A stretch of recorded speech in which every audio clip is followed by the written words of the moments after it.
వేకువ వాక్యము ఇది దైవ వాక్యము. వేకువ వాక్యము ఇది దైవ వాక్యము. వేకువ వాక్యము ఇది దైవ వాక్యము. వేకువ వాక్యము ఇది దైవ వాక్యము.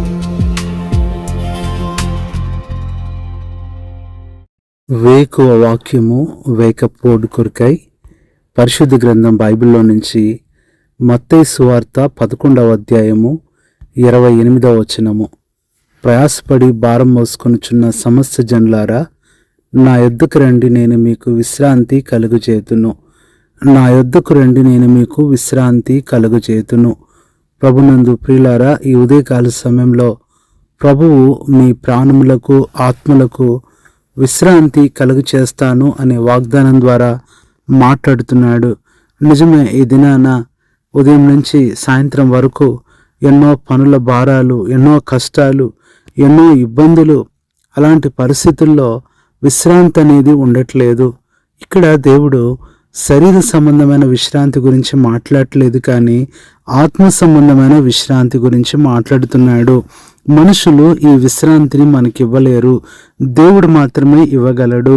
ఆత్మ అనగా హృదయ విశ్రాంతి అనేది మనకున్నప్పుడు శరీరం మీద ఎన్ని భారాలున్నా, ఎన్ని కష్టాలున్నా, ఎన్ని ఇబ్బందులు, ఎన్ని శోధనలు ఉన్నా కూడా అది బాధగా, ఇబ్బందిగా అనిపించదు. దేవుడిచ్చే దైవికమైన విశ్రాంతి అనేది మనం పొందుకున్నప్పుడు మన ఎదుటున్న ప్రతి పరిస్థితి కూడా అది కఠినమైనదైనా, సులువుగా, కష్టమైనదైనా తేలిగ్గా ఉండేదిగా ఉంటుంది. ఈ ఉదయకాలం ఇలాంటి విశ్రాంతి దేవుడు నీకు ఇవ్వాలని ఆశపడుతున్నాడు.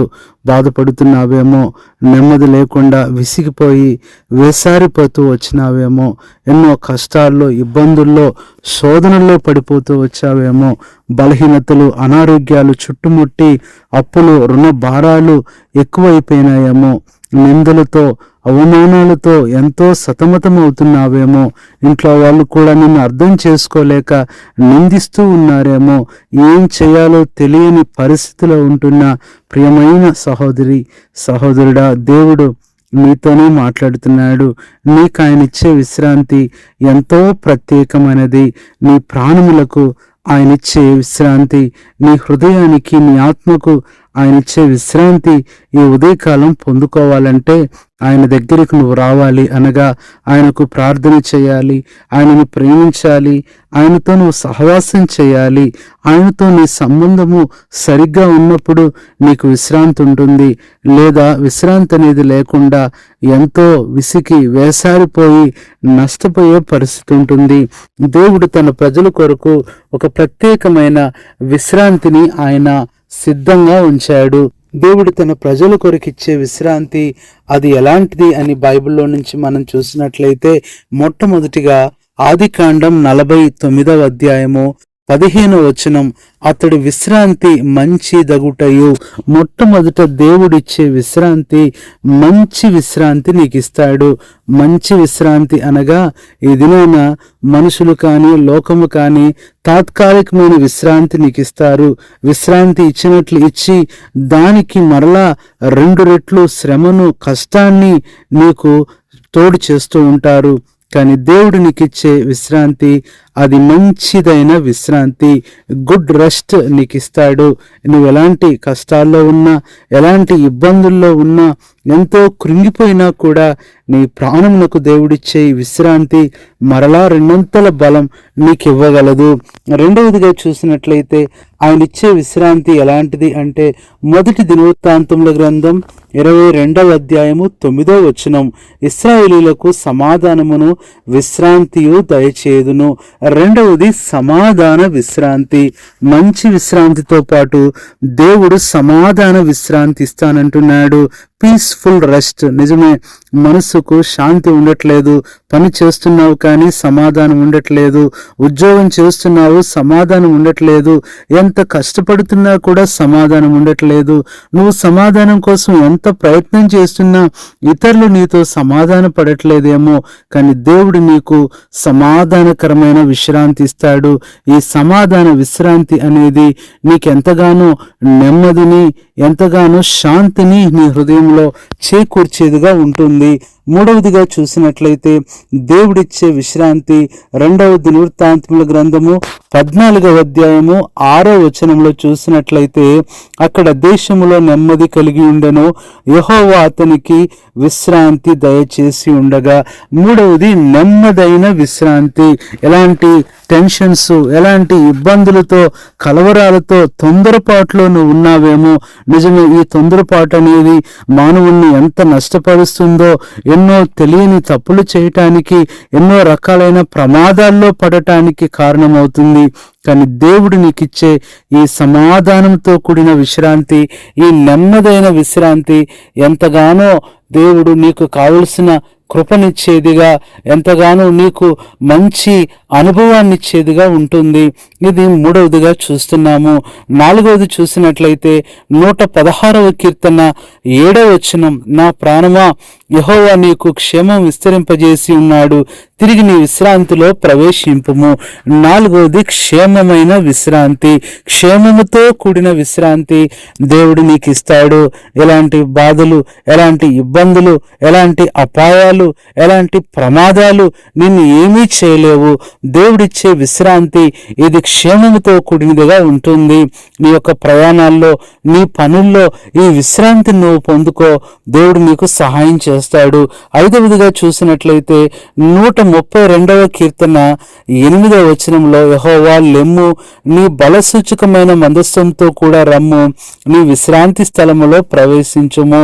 ఐదవది బలమైన, బలసూచకమైన లేదా బలమైన స్ట్రాంగ్ రెస్ట్. దేవుడు నీకు బలమైన విశ్రాంతిని ఇస్తాడు.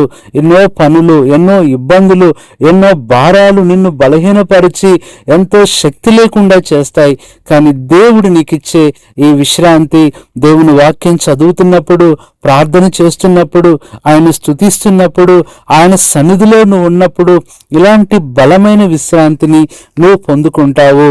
ఆరవదిగా చూసినట్లయితే దేవుడిచ్చే విశ్రాంతి ఎలాంటిది అంటే ఫిలెమోనుకు రాసిన పత్రిక 7వ వచనములో, సహోదరుడా పరిశుద్ధుల హృదయములు నీ మూలముగా విశ్రాంతి పొందినందున నీ ప్రేమను బట్టి. ఆరవది ప్రేమతో కూడిన విశ్రాంతి లేదా ప్రేమ విశ్రాంతి. నిజమే, దేవుడు ఎంత నిన్ను ప్రేమిస్తున్నాడంటే మనుషులు ఎంత ద్వేషించినా, మనుషులు ఎంత అసహించుకున్నా, నువ్వు చేసిన మేలును మర్చిపోయినా, నీ ప్రేమకు ప్రతిగా వారు ఎంతో నిన్ను ద్వేషిస్తున్నప్పటికీ కూడా దేవుని ప్రేమను ఒక్కసారి పొందుకుంటే నీ మనసు ఎంత విశ్రాంతి పొందుతుందో చెప్పటానికి వీల్లేదు. ఎలాంటి దిగులు, ఎలాంటి కలవరం అనేది నువ్వు కలిగి ఉండవు. లోకంలో చుట్టుపక్కల పరిస్థితులన్నీ తుఫాన్ లాంటివి ఉన్నా నువ్వెంతో నెమ్మదిగా ఉండగలవు. ఇది దేవుని యొక్క ప్రేమకున్న శక్తి. ఆరవది ప్రేమ విశ్రాంతి. ఇది ఆరవదిగా చూస్తున్నాము. ఏడవదిగా చూసినట్లయితే ఫిలెమోనుకు రాసిన పత్రికే 20వ వచనములో అంటున్నాడు, ప్రభువునందు నీ వలన నాకు ఆనందము కలుగునిమ్ము, క్రీస్తునందు నా హృదయమునకు విశ్రాంతి కలుగు చేయము. ఏడవది చివరిది ఆనంద విశ్రాంతి, జాయ్ఫుల్ రెస్ట్. ఆనందకరమైన విశ్రాంతిని ప్రభువు నీకు ఇవ్వాలని ఆశపడుతున్నాడు. ప్రియ సహోదరుడా, సహోదరి, దేవుడిచ్చే ఈ విశ్రాంతి ఇది ఏడంతలుగా ఉంటుంది. ఇంకెందుకు కలవరపడుతున్నావు? ఎందుకు కృంగిపోతున్నావు? ఈ విశ్రాంతి పోవటానికి కారణం దేవునితో నీకు ఇంకా సమాధానం ఉండట్లేదు, దేవునితో నీకు సంబంధం ఉండట్లేదు. ప్రతి దినము మనుషులతో ప్రారంభిస్తున్నావు, సమస్యలతో ప్రారంభిస్తున్నావు, లోకంతో ప్రారంభిస్తున్నావు, కొన్నిసార్లు పాపంతో ప్రారంభిస్తున్నావు.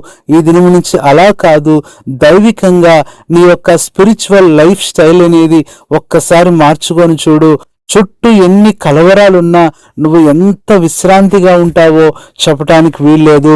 ఉదయాన్నే మోకాళ్ళ మీదకి రావాలి, ప్రభు సన్నిధిలో ప్రార్థించు, నీ చేతిలోకి మొట్టమొదటిగా బైబిల్ రావాలి, దేవుని వాక్యాన్ని చదువు, దేవుని మీద ఆధారపడు, ఈ దినమంతటి కొరకు ఆయన చిత్తాన్ని కనిపెట్టు, ఆయన ఉద్దేశం ఏంటో అడుగు. తప్పనిసరిగా నీకుంటున్న భయాలుగా అనిపించవు, నీకుంటున్న సవాళ్ళు అవి కష్టంగా అనిపించవు. నువ్వు ఈజీగా అనగా సులభంగా అన్నీ జయించగలవు. ఈ 7 విశ్రాంతి ప్రభు నీకు ఇవ్వాలని ఆశపడుతున్నాడు. అంతేకాదు యెషయా గ్రంథం 54:13లో నీ పిల్లలకు అధిక విశ్రాంతి కలుగునంటున్నాడు. నిజమే, దేవుడు అధిక విశ్రాంతి ఇచ్చేవాడుగా ఉంటున్నాడు. ముగింపులో యెషయా 63:14 యెహోవా ఆత్మ వారికి విశ్రాంతి కలుగజేసెను, నీకు ఘనమైన పేరు కలుగునట్లు అంటున్నాడు. ప్రియులారా, దేవుడిచ్చే విశ్రాంతి ఎంత గొప్పదో చెప్పటానికి వీల్లేదు. అందుకనే హెబ్రీ 4:9లో కాబట్టి దేవుని ప్రజలకు విశ్రాంతి నిలిచి ఉన్నది. లోకంలోని చుట్టూ ఉన్న వాళ్ళు ఎన్ని కష్టాల్లో తొందరపాట్లు ఉన్నప్పటికీ కూడా నువ్వెంతో నెమ్మదిగా ఉంటావు. దేవుడు నీకు విశ్రాంతినిస్తాడు. ఈ విశ్రాంతిని ఇవ్వటం కొరకే ప్రభువైన యేసుక్రీస్తు వారు కలువరి సిలువలో విశ్రాంతి లేనివాడై ఆయన రక్తమంతా కార్చి ఎంతో శ్రమపడి ఆయన ప్రాణం పెట్టి మరణించి సమాధి చేసి తిరిగి లేచి మరలా రాబోతున్నాడు. సమాధిని గెలిచి తిరిగి రాబోతున్న ఆ ప్రభువు మరలా మనందరి కోసము ఎంతో గొప్ప నిత్య విశ్రాంతిని కూడా ఆయన సిద్ధపరిచాడు. హెబ్రీ 4:11 మనలో ఎవడు పడిపోకుండా ఆ విశ్రాంతిలో ప్రవేశించుటకు జాగ్రత్త పడాలి. ప్రభునందు విశ్వాసం ఉంచి నువ్వు రక్షింపబడినట్లయితే ఒక దినము నిత్య విశ్రాంతిలో ఉంటాం. లేదా విశ్రాంతి లేని స్థలము అది ఎంతో ఘోరమైన నరకం అనేది ఉంటుంది. కాబట్టి ఈ లోకంలో మనం ఉన్నప్పుడే 7 విశ్రాంతి పొందుతూ పరమ విశ్రాంతి కొరకై మనం సిద్ధపడాలి. అలాంటి కృప దేవుడు మనకిస్తాడు. కాబట్టి నీ జీవితంలో ఈ దినము నుంచి ఇలాంటి ఆత్మ సంబంధమైన విశ్రాంతిని నువ్వు పొందుకొని నీకుంటున్న భయాలు, కలవరాలు, ఇబ్బందులు, కష్టాలన్నీ కూడా జయించటానికి ప్రభువు నీకు సహాయపడేలాగున నీ ప్రాణమునకు, నీ యొక్క ఆత్మకు, హృదయానికి గొప్ప విశ్రాంతిని కలుగు చేయలాగున నీ కొరకై ప్రార్థన చేస్తాం. పరిశుద్ధుడైన తండ్రి, ప్రభువైన యేసుక్రీస్తు నామములో నీ పాదములకు వందనములు చెల్లించుకుంటున్నాను. ఈ ఉదయకాలము నీ యొద్దకు వచ్చినప్పుడు ఇచ్చే ఆ విశ్రాంతి అది ఎలాంటిదో 7 రకాలుగా మాట్లాడుతూ వచ్చారు. అవును ప్రభువా, అనారోగ్యాలను బట్టి విశ్రాంతి లేక, సమస్యలను బట్టి విశ్రాంతి లేక, శోధనలను బట్టి విశ్రాంతి లేక, శత్రువులను బట్టి విశ్రాంతి లేక ఎంతోమంది మా ప్రియులు బాధపడుతున్నారు ప్రభువా. ఎన్నో రుణాలతో, ఇబ్బందులతో, ఒత్తిడిలతో ఉంటున్న వారందరి కొరకు ఈ ఉదయకాలం ప్రార్థిస్తున్నాను. ఇప్పుడే మీ విశ్రాంతి వారికి అనుగ్రహించి కృపచూపమని, 7 విశ్రాంతి వీరు పొందుకున్నట్లుగా సహాయము చేయమని ప్రభువైన యేసుక్రీస్తు నామములో ప్రార్థిస్తున్నాము తండ్రి, ఆమేన్. మన పరమ తండ్రి అయిన దేవుని ప్రేమ, మన ప్రభువైన యేసుక్రీస్తు కృప, పరిశుద్ధాత్మన్యుని సహవాసం మీ అందరికీ సదాకాలం తోడయుండి నడిపించునుగాక. ఆమేన్.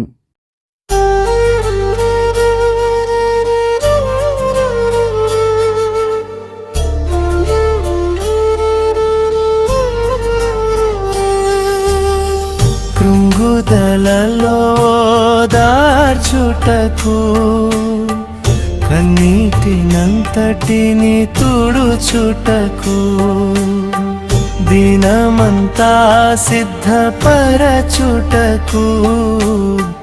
దైవ చిత్తం గ్రహించుటకు.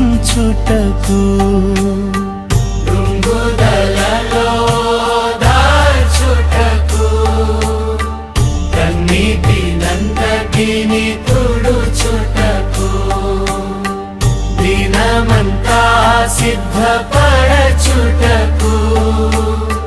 దైవ చిత్తం గ్రహించుటకు. వేకువ వాక్యము, ఇది దైవ వాక్యము. వేకువ వాక్యము,